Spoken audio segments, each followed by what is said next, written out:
할렐루야. 어느 부부가 외출을 하려다가 심하게 말다툼을 했습니다. 그래서 길을 가는데 남편은 화가 나가지고 저 앞에서 막 걸어가고 뒤에서 부인은 기분이 나빠서 쫄쫄쫄쫄 따라가고 있었습니다. 그러다가 어느 교회 앞을 이렇게 지나가는데 교회 벽면에 현수막이 하나 붙어 있었습니다. 전도용 현수막이었는데 거기에 이렇게 쓰여 있었습니다. 당신은 예수의 추종자인가 아니면 마귀의 추종자인가? 이 글귀를 보자마자 남편이 얼마나 분이 차올랐던지 뒤를 확 돌아보면서 부인에게 손가락질을 하면서 말합니다. 바로 당신은 두고 하는 말이네. 당신은 마귀를 따라가는 마귀의 추종자란 말이야. 그러자 부인이 표정 하나 바뀌지 않고 이렇게 응수합니다.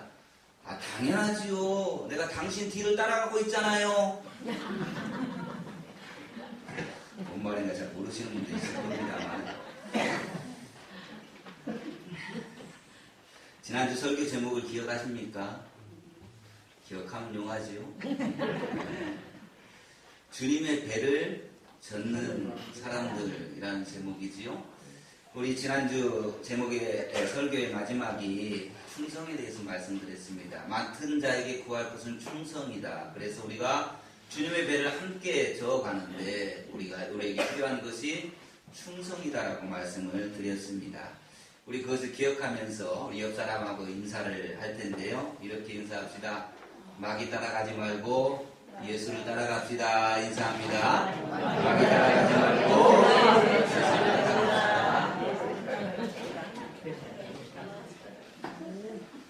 조형 미술을 하는 한 청년이 있었습니다. 한국에서 매우 유명해져서 더 이상 한국에서보다 미국에 가서 공부를 해야 되겠다 생각이 되어져서 미국으로 유학을 가고 이민을 떠났습니다. 정말 열심히 공부했어요. 그래서 작품 활동에 몰두하다 보니까 그의 탁월한 능력이 전 세계적으로 인정을 받았습니다. 그래서 세계 100대 조형 건축가로 선정되어지는 유명 인사가 되었습니다. 이제 돈도 벌 만큼 벌었고 명예도 얻을 만큼 남들이 부러워할 만큼 그런 위치에 섰을 때에 그만 불행하고도 그에게 식도암이라고 하는 사형 선고를 받게 되어집니다. 그는 점차 음식을 먹을 수 없게 되어져서 음식을 못 먹다 보니까 자리에서 일어나지 못할 정도로 하루가 다르게 야유어가고 있었습니다. 결국은 코에 호수를 끼워서 미움을 공급받으며 그 생명을 겨우겨우 유지하게 되어졌습니다. 어느덧 의사들도 더 이상 가망이 없다라고 손을 들었습니다. 가족들도 이제 장례 준비에 들어갔습니다. 죽음의 소나기가 계속해서 자기 몫을 바짝바짝 조여매는 것을 느끼면서 그는 갑자기 이런 생각이 하게 되어졌습니다. 내가 한평생을 살면서 하나님을 위해서 산 것이 무엇인가? 내가 과연 하나님의 영광을 위해 살았다고 말할 수 있을까? 솔직히 나는 나의 예술과 나의 명예를 위해서 산 것밖에 없고 내가 한 거란 것은 고작 주일에 교회에 나가는 정도밖에 하지 않았는데 하나님 앞에 섰을 때에 뭐라고 대답을 할 수가 있을까? 하나님께서는 나에게 탁월한 탤런트, 탁월한 재능을 주셨는데 이 재능을 주님을 위해서 한 번도 사용해 본 적이 없구나. 이런 고민 속에 빠져들었을 때에 어느 날 가족 중에 한 사람이 연변과학기술대학의 총장인 김진경 목사님이 미국에 와서 연설을 한 설교를 한 그 설교 테이프를 가지고 와서 사람에게 한번 들어보라라고 그렇게 건넸습니다. 옛날에는 우리 설교 테이프로 많이 전도하지 않았습니까? 유명한 분들의 간증이나 아니면 설교, 담임 목사님의 설교를 녹음해서 그 설교 테이프로 우리가 많이 전도했던 기억이 있지요. 그래서 그 병상에 누워서 할 일이 없으니까 그 테이프를 듣기 시작을 했습니다. 그 내용은 이렇습니다. 여러분, 하나님이 가장 기뻐하는 삶이 무엇인지 압니까? 복음을 모르는 사람들에게 복음을 음으로 양으로 직접적으로 간접적으로 전하는 것을 그 중심에 두고 인생을 설계하는 것, 그것이 하나님을 기뻐하시는 삶입니다. 당신이 그렇게 살고 싶습니까? 만약에 여러분도 하나님의 영광을 위해서 그리고 복음을 위해서 살고 싶다면 연변과학기술대학으로 오십시오. 중국의 젊은이들이 여러분을 기다리고 있습니다. 그들에게 복음을 전할 수 있는 기회가 있습니다. 그들의 장래를 위해서, 그들의 구원을 위해서, 하나님의 영광을 위해서 여러분은 그들의 한 알에 썩는 밀알이 될 수가 있습니다. 연변과학대학으로 오십시오 라고 하는 내용이었습니다. 이러한 도전과 초청에 관련된 설교였어요. 이 설교를 듣는데 그런데 이 가슴을 후벼 파는 듯한 큰 아픔이 느껴지는 겁니다. 하나님, 제가 진작 이 사실을 알았더라면 얼마나 좋았을까요? 내가 진작에 나의 재능을 가지고 주님을 위해서 썼더라면 얼마나 좋았을까요?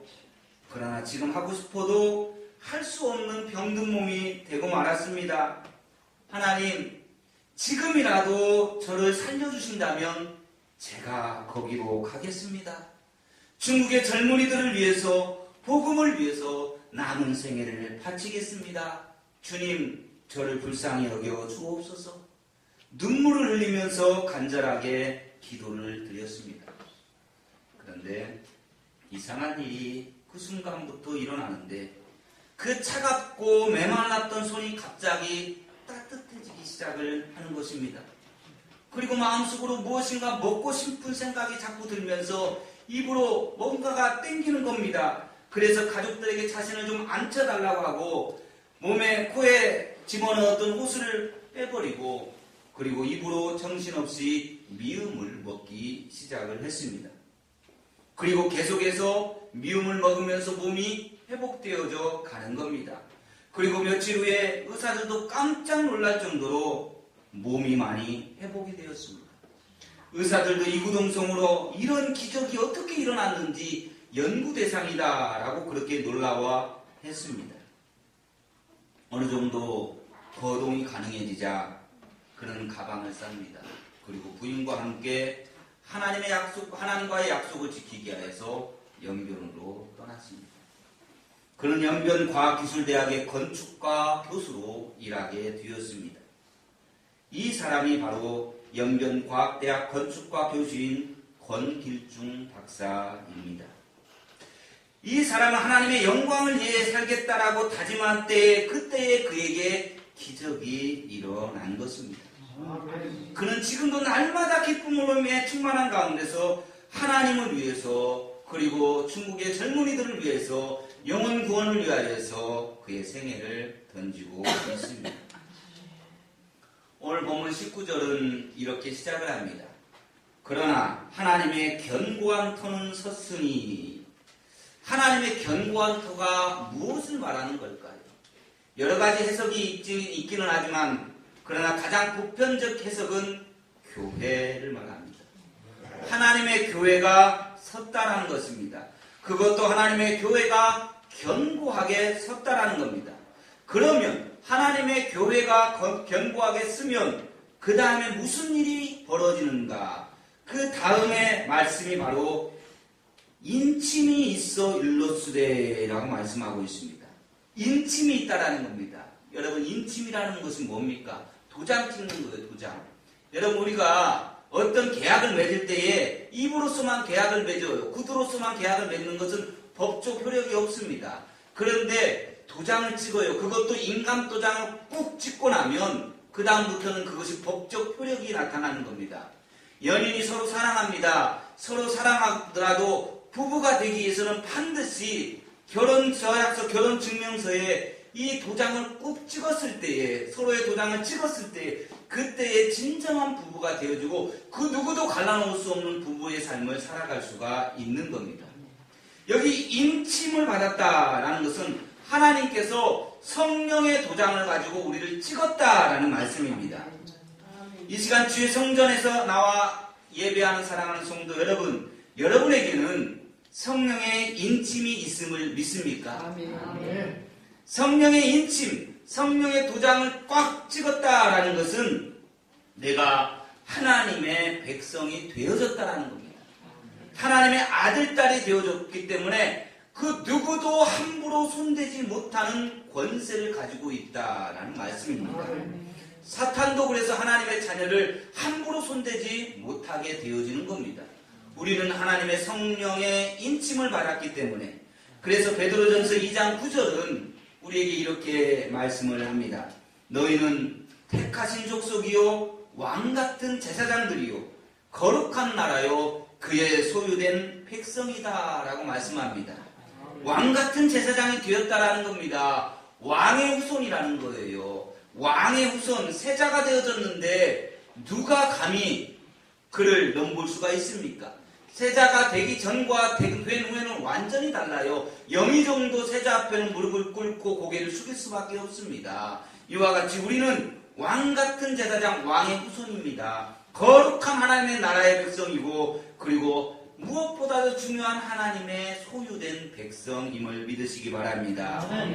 우리는 영적으로 이미 임자 있는 몸이라는 말입니다. 임자가 없으면 우리의 삶은 취약해져요. 별게 다 와서 건드립니다. 그러나 분명한 임자가 있습니다. 나를 향해서 너는 내 것이다 라고 하는 분이 있다라는 겁니다.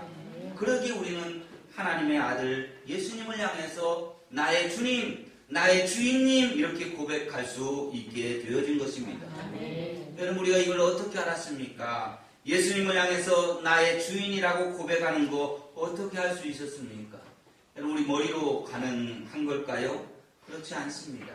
성령께서 우리를 인쳐주셨기 때문에 그러한 고백을 할 수 있게 되어진 것입니다. 아멘. 그러기에 우리는 하나님을 아들을 향하여, 예수를 향하여서 나의 주님이라고 고백하는 거죠. 고린도전서 12장 3절 하반절에 분명히 말씀합니다. 또 성령으로 아니하거든 누구든지 예수를 주시라 할 수 없느니라. 무엇으로 아니하고는? 성령으로 아니하고는 누구도 예수님을 주라고 할 수가 없습니다. 예수님을 주라 고백하는 이는 벌써 그러니까 그 안에 성령의 역사, 성령의 인침이 있다라는 말씀입니다. 성령의 인침을 받지 못한 사람들은 예수님을 향해서 주님이라고 고백할 수가 없습니다. 마지막 때에 인침을 받지 못한 사람들은 사탄의 권세 안에 끌려다니면서 정신없이 세월을 보내게 될 것입니다. 그러나 보잘것없는 우리들을 택하시어서 성령의 인을 치시고 당신의 거룩한 백성이라고 여겨주시고 복 주시는 우리 하나님을 우리는 찬양하며 살아가야 될 줄로 믿습니다. 이렇게 성령의 인침을 받고 예배하는 성도들, 우리들에게 하나님께서 말씀하십니다. 인침이 있어 일러주되 주께서 자기 백성을 아신다 하며 또 주의 이름을 부르는 자마다 불의에서 떠날지어다 라고 말합니다. 성령의 인침을 받고서도 불안해하고 계시는 분, 그런 분들에게 하나님이 재차 말씀을 하시는 거예요. 하나님께서 자기 백성을 아신다. 내가 너를 안다 라고 말하는데, 여러분, 하나님이 나를 아신다 할 때 어느 정도로 안다라고 할까요? 얼굴 정도 안다라는 걸까요? 막연하게 그냥 이름 정도 아는 정도일까요? 그냥 스쳐 지나가다가 반갑습니다라고 인사할 정도, 그 정도 아닙니까요? 출애굽기 33장 17절에 모세에게 하나님 이렇게 말합니다.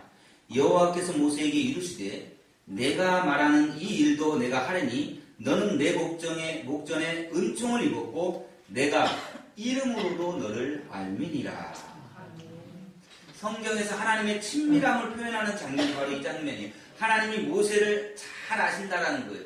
얼만큼 아냐라고 하면 모세라고 하는 이름만 들어도 하나님께서는 다 아신다라는 거예요. 그의 모습이, 그의 성품이, 그의 생활이, 그의 말투가 모든 것이 눈에 선해서 얼굴에 미소가 떠오를 정도라는 거예요. 우리가 누군가를 잘 알고 있을 때에 대화하다가 그 사람의 이름이 딱 나오면 뭐라고 말합니까? 누구? 내가 잘 알지. 내가 그 사람 잘 알아. 이렇게 이야기할 때 여러분 이름 정도 알고 있을 때 내가 그 사람 잘 알지 이렇게 말하는 사람이 어디 있습니까? 안 그래요. 그의 속속들이를 잘 알고 있는 사람이 그렇게 말할 수 있습니다. 하나님은 우리 안고 섬을 아십니다. 하나님은 우리를 나를 더 사랑하시는 분이 우리 하나님이십니다. 심지어는 나의 머리털까지도 다 세고 계시다라고 말씀합니다. 이 말씀은 뭐냐? 하나님의 관심, 온통 모든 관심이 나에게 쏠려 있다라는 말씀입니다. 그런데도 하나님이 나를 모르신다고요? 그런데도 하나님은 나의 형편을 모르신다고요? 하나님이 나의 이 고통을 모르신다고요? 천만의 말씀입니다. 알다가도 모르게 사람의 마음이라고 하지 않습니까? 요즘 보니까 특히 갱년기 여성의 마음은 좀처럼 알 수가 없더라고요. 앉으라고 해서 앉았더니 왜 거기 앉았냐고 뭐라고 하고, 일어나라고 해서 일어났더니 비키라고 뭐라고 하고, 이렇게 해도 뭐라고 하고 저렇게 해도 뭐라고 하고, 안 보이면 안 보인다고 뭐라고 하고, 보이면 보인다라고 뭐라고 하고, 좀처럼 알 수 없는 이 갱년기 여성의 그 마음, 그런데 그 마음까지도 하나님은 아신다라는 말씀입니다. 그럼에도 왜 우리는 하나님은 나를 모르신다라고 그렇게 느낄까? 왜 나 혼자만 이 고통 아래를 앓고 있다라고 생각하고, 왜 나 혼자만 이 서러움을 당하고, 왜 나 혼자만 이렇게 끙끙 앓고 있다라고 여기는 걸까? 왜 세상에 나 혼자뿐이라고 극도의 외로움과 서러움을 느끼는 걸까요?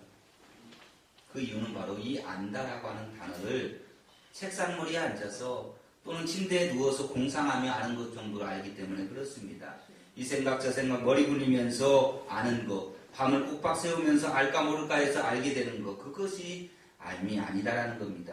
여기에서 말하는 안다, 하나님이 내가 너를 안다, 이 말은 실제 경험을 통해서 서로의 교제를 통해서 안다라는 겁니다. 서로 몸을 부딪히면서 아는 것, 부대끼면서 삶을 살아가면서 체험으로 아는 것을 안다라는 거예요. 부부가 서로 모르는 관계에서 연인의 관계가 되어지고, 그리고 부부의 관계가 되어지고 난 다음부터는 알아가는 단계가 되어지는데, 그냥 아는 게 아니에요. 부딪히면서 아는 겁니다. 살면서 알아가는 거예요. 수없는 부딪힘의 삶을 통해서 그러면서 아는 거예요. 그 알미 바로 하나님 우리를 안다라는 그 말입니다. 우리가 하나님을 안다라고 할 때에 우리의 암도 마찬가지입니다. 그냥 머릿속으로 알고 있는 그 알미 아니에요. 우리가 하나님을 안다라고 했을 때 하나님과 교제하면서 아는 거예요. 하나님과 함께 살아가면서 알게 되는 겁니다. 하나님과 부딪히면서 알게 되어지는 거예요. 그래서 우리가 하나님 앞에 나와야 돼요. 하나님 앞에 무릎에 시간이 있어야 합니다. 골방에 기도의 시간이 있어야 되고, 그 장소로 나와야 합니다. 말씀을 묵상해야 되고, 받은 바 은혜를 감사하면서 감격해서 봉사와 그리고 섬김의 삶을 살아야 합니다. 예수님의 삶을 실천하기 위해서 희생도 해야 되고요. 때로는 부담스러운 십자가를 지고 가야 하기도 합니다. 때로는 눈물을 뚝뚝 흘리면서까지도 주님을 따라가야 한다라는 말씀입니다. 그래야 하나님을 아는 거예요. 그리고 하나 더 있습니다. 오늘 본문은 그 말씀을 하고 있는 거예요. 하나님과 구체적인 친밀감을 가지기 위해서, 정말 하나님 우리가 진실되게 알기 위해서 필요한 것이 있다라는 거예요. 그것이 오늘 본문 20절에서 말씀하고 있습니다. 20절에 말합니다. 큰 짐에는 금그릇과 은그릇뿐 아니라 나무그릇과 질그릇도 있어 귀하게 쓰는 것도 있고 천하게 쓰는 것도 있나니. 무슨 말씀입니까? 하나님 앞에 우리가 하나님을 정말 잘 알려면 하나님 앞에 쓰임 받으십시오. 하나님 앞에 쓰임 받을 때 하나님과 가까워지고 하나님과 친해질 수 있는 겁니다. 쓰임 받으십시오. 하나님과 친밀도가 매우 높아질 것입니다. 쓰임 받아도 귀하게 쓰임 받을 수 있기를 바랍니다. 귀하게 쓰임 받는다는 게 뭡니까? 금그릇, 은그릇, 나무그릇, 질그릇 하니까 본래 그 재질이 귀하고 천한 것처럼 분류되어지는 느낌이 있습니다. 그러나 그게 아니에요. 이렇게 아는 사람들은 에이 나는 원래 나무그릇이니까, 나는 원래 깨지기 쉬운 질그릇이니까, 나는 귀하게 쓰임받을 수 있는 사람이 아니야, 나는 공주과가 아니고 나는 무술이과에 속하는 사람이야, 나는 별로 쓸모없는 존재야 라고 하면 자신의 자괴감에 빠지고 자신을 무너뜨리는 거예요. 또 어떤 사람들은 그래요. 나는 배운 게 많고 가진 게 많고 사회적 지위가 높고 나는 본래부터 금그릇이고 나는 본래부터 은그릇이다. 이렇게 교만한 심령을 가지고 살아가는 사람도 있습니다. 그런데 성경이 말하는 천하다, 귀하다라고 하는 것은 재질을 가지고 말하는 게 아닙니다. 금, 은, 그리고 나무, 흙에서 오는 그 어감으로 우리가 재질을 말하는 것 같지만 성경은 그걸 말하는 게 아니에요. 귀하게 쓰는 것도 있고 천하게 쓰는 것도 있다라는 거예요. 다시 말하면 그 재질에 딱 맞게 쓰임을 받는 것이 바로 하나님 앞에 귀히 쓰임 받는다라는 거예요. 여러분, 질그릇은 질그릇에 맞게 쓰임 받아야 돼요. 나무 그릇은 나무 그릇에 맞게 쓰임 받아야 돼요. 질그릇과 나무 그릇이 금그릇과 은그릇처럼 쓰임 받으려고 하면 안 돼요. 질그릇과 나무 그릇은 그 그릇에 맞게 쓰임 받아야 된다라는 말씀입니다. 여러분, 순댓국집에 가면 순댓국이 어디에 나와야 됩니까? 뚝배기에 나와야 돼요. 된장찌개가 어디에 나와야 됩니까? 뚝배기에 담아서 나와야 돼요. 그래야 그 맛을 살리는 거예요. 그때 그 뚝배기가 잘 쓰임받았다라는 거예요. 좋은 그릇이라는 겁니다. 귀하게 쓰임받았다라는 거예요. 그런데 그 뚝배기에 여러분 된장국을 담아야 되고 순댓국이 거기 나와야 되는데 뚝배기에 회를 담아서 나왔다고 생각을 해봅시다. 맛이 있을까요? 그 그릇이 제대로 쓰임받을 수 있을까요? 그렇지 않습니다. 그 그릇은 필요 없는 거예요. 잘못 쓰임받은 겁니다. 그 그릇의 용도에 맞게, 그 그릇의 재질에 맞게 쓰임받는 것, 이것이 바로 귀히 쓰임받는 거라는 말씀입니다. 사랑하는 성도 여러분, 우리가 하나님 앞에 쓰임받을 때에 우리가 명심해야 될 것이 있습니다. 21절에 그러므로 누구든지 이런 것에서 자기를 깨끗하게 하면 귀히 쓰는 그릇이 되어 거룩하고 주인의 쓰심에 합당하며 모든 선한 일에 준비함이 되리라 라고 말씀합니다. 하나님 앞에 쓰임 받으려면 언제나 자기를 깨끗이 해야 한다라는 사실을 꼭 알아야 합니다. 주인의 사랑을 받는다라고 늘 주인이 자기를 잘 사용한다고 해서 더러운 채 그대로 있다라면 그는 곧 주인의 외면을 받을 것입니다. 쓰임 받은 그릇은 쓰임 받고 난 후에 반드시 깨끗이 씻겨야 합니다. 아무리 잘 쓰임 받았다 하더라도 씻겨지지 않으면 더러움이 그대로 있으면 그 그릇은 다시 쓰임 받지 못합니다. 반드시 쓰임 받은 그릇은 설거지를 거쳐야 합니다. 깨끗하게 설거지가 되어야 합니다. 많은 교회 일꾼들이 종종 낙심하고 침체되어지는 이유를 보면 주님의 좋은 쓰임을 받고도 그리고 난 다음에 자신의 생활, 자신의 영성을 돌아보지 않고 회개하지 않기 때문에 그렇습니다. 열심히 일하고 자기는 평생 때가 끼지 않을 것처럼 생각을 하는 거예요. 자기는 언제나 자동적으로 깨끗해지는 거라고 생각하고 있는 겁니다. 그래서 은연중에 교만해지는 거예요. 회개와 깨끗함의 설교를 들으면 늘 일하지 않는 다른 사람들이 들어야 될 설교도 생각을 하는 거예요. 쓰임받지 못하는 다른 그릇들이 들어야 될 거라고 생각을 하는 거예요. 그런데 여러분, 잘 유의해 보십시오. 잘 쓰임받는 그릇일수록 늘 잘 닦아야 한다는 사실입니다. 그런 그릇일수록 분명하게 때가 더 많이 묻어난다는 사실이에요. 쓰임받는 그릇이 일이 끝나면 뚜렷한 때가 묻어 있어요. 그래서 반드시 그 때를 씻어내야 한다라는 말씀입니다. 우리는 종종 이런 말들을 듣습니다. 교회 생활은 대충 해야지. 너무 깊이 들어가면 상처받는다. 사실입니다. 맞아요. 아무런 일도 안 하고 봉사도 안 하고 기도도 하지 않으면 아무런 상처도 받지 않습니다. 그냥 찬찬 깊숙이 들어가 있는 쓸모없는 그릇에 대고 마는 거예요. 자신의 몸에 먼지가 쌓이는지도 모르면서 그냥 그렇게 살아가는 거지요. 그러나 앞장서서 일하게 되어지면 쓰임받으면 상처받습니다. 하지만 그것을 극복할 수 있는 길이 기도하는 것이고 회개하는 것이고 깊이 주님과 교제하는 것입니다. 그런데 쓰임받는 그리스도의 일꾼들이 이것을 소홀히 여긴다는 거예요. 쓰임받고 자신을 닦아야 하는데 그 닦지를 못하는 거예요. 그래서 상처와 더러움이 더욱더 커지는 거예요. 그래 상처받는다라는 거예요. 여러분, 가만히 있는 사람보다 움직이는 사람일수록 더러움이 더 많이 묻습니다. 자꾸 움직이니까 이곳저곳에서 더러움이 묻는 거죠. 그럼에도 많은 이들이 이 사실을 간과합니다. 언제나 자신이 주인의 총애를 받았다라고, 쓰임을 자주 받는다라고 자신을 깨끗이 함을 게을리하는 거예요. 그러다가 정작 주인이 중요한 곳에 쓰려고 할 때 쓸 수 없는 더러운 그릇이기에 버림을 받게 되는 겁니다. 그러므로 우리는 늘 회개하고 영혼의 눈물로 자신의 내면과 영혼을 깨끗이 닦아내는 경건과 겸허한 신앙의 시간을 가져야 되는 줄로 믿습니다. 말씀의 첫 부분으로 돌아가 봅시다. 하나님의 견고한 터는 섰으니 하나님의 든든한 교회가 정없이 수성동에 세워졌습니다. 이제 그 견고한 터가 뭐가 필요한가요? 바로 좋은 그릇들이 필요합니다. 주님께서 당신의 뜻대로 쓰실 그릇이 필요하다는 것입니다.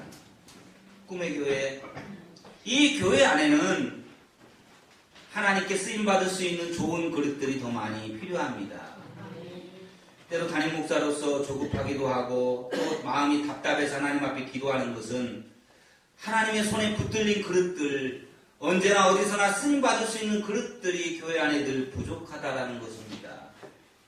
교회는 세워졌는데 그릇들이 부족하다라는 거예요. 하나님의 말씀을 담아서 아이들에게 전해줄 말씀의 그릇인 교사들이 필요하고, 우리의 찬양을 담아서 하나님 앞에 영혼의 찬양을 들을 수 있는 그릇들이 우리에게도 더 필요합니다. 반주자로 봉사해야 될 사람도 그릇도 필요하고, 방송 영상, 아름다운 하나님의 그릇들을 담아낼 수 있는, 하나님의 것들을 담아낼 수 있는 그릇들도 필요합니다. 이러한 재능 있는 헌신자들이 우리에게도 필요합니다. 안내로 봉사하고, 전도대에서 섬기고, 주방에서 충성하고, 구석구석에서 하나님의 사랑과 축복을 담아낼 그릇들이 정말 필요합니다.